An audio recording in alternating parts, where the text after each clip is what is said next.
Hello, I'm Maxwell, and I help teach young men purpose in life. Today, I want to talk about why you do it. Now, there is deeper realizations of why we pursue purpose, but first off, I want to talk about we have to love what we do. Of course, there's things that we have to do in life that we don't actually like to do. You know, as much as I'm on the grind, there's the discomfort of waking up early, jumping in a cold shower, doing a hard workout, doing the work. Sure, you begin to love that stuff, but there is going to be things that you don't want to do, which needs to be done. But the point is we need to have the love to do it. Take weightlifting, for example. We set this idea when we were younger of, okay, I want to pursue weightlifting. I want to become a better looking man or stronger, or whatever reason we initially set off to start weight training.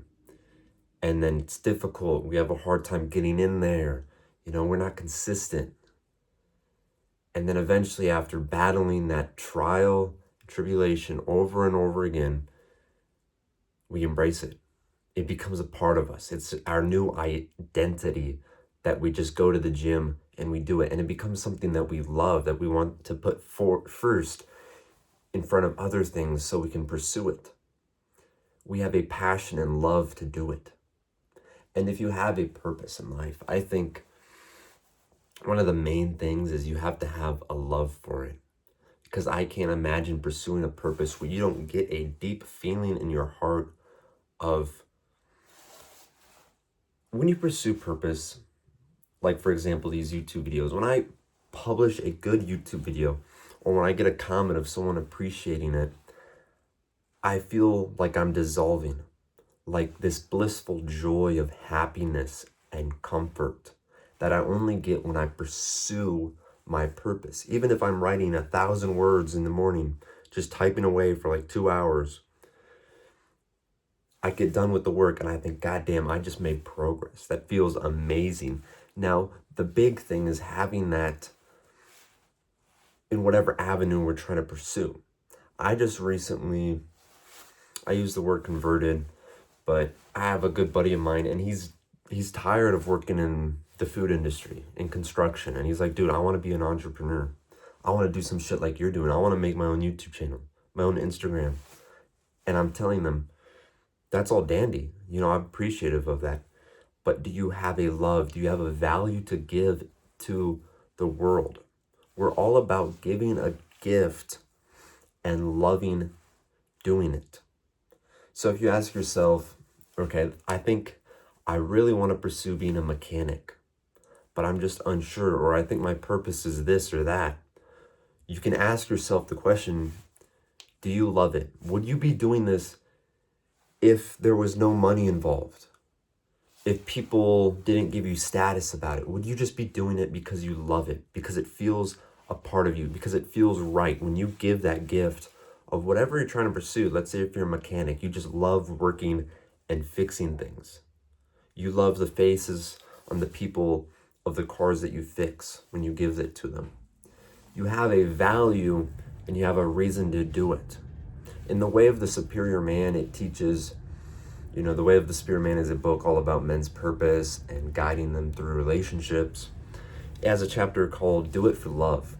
That chapter, it speaks about you shouldn't be doing it for the money, for the fame, for the status. Do it because you love it. Do it because it's right, because you have a gift to give. When I'm making these YouTube videos, or when I'm out in the gym, when I'm pursuing whatever little side purpose or passion that I have, I do it because I love it, because it's right, because it's who I am. When you pursue a passion or a purpose that's someone else's, that's something you don't love, and then you have that friction because it's just not something that is made for you, it's difficult. And like I said in the beginning of this video, there's things that we have to do that are uncomfortable.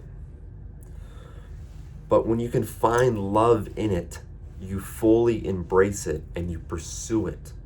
We do it for the passion that we love our work.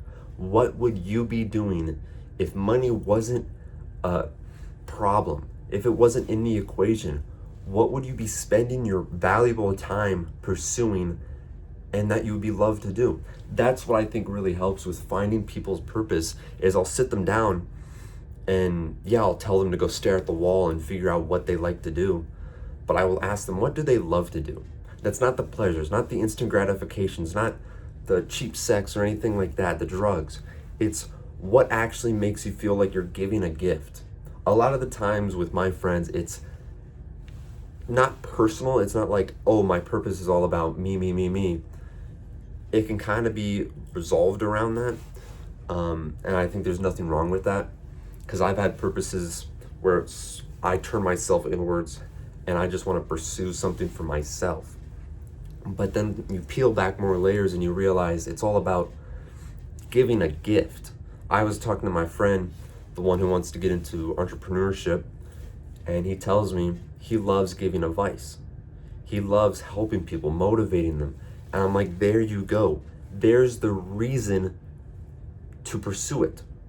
Now, if you want to get into entrepreneurship or whatever avenue, with this equation, with this problem that my friend had, is he was making content and it was very bleak and mild. And I told him, you have to have love to do it. You have to visualize the person that watches your content and figure out how you can put your passion into it, so then your ideal person comes by and watches it. He had no love for his videos, for his advice he was giving. And then when I told him, you take that passion, that love you have for helping other people, that gift giving, and you put that into the content, this is kind of all over the place on the entrepreneur side, but that is a perfect example of that. We need to constantly living life lovingly.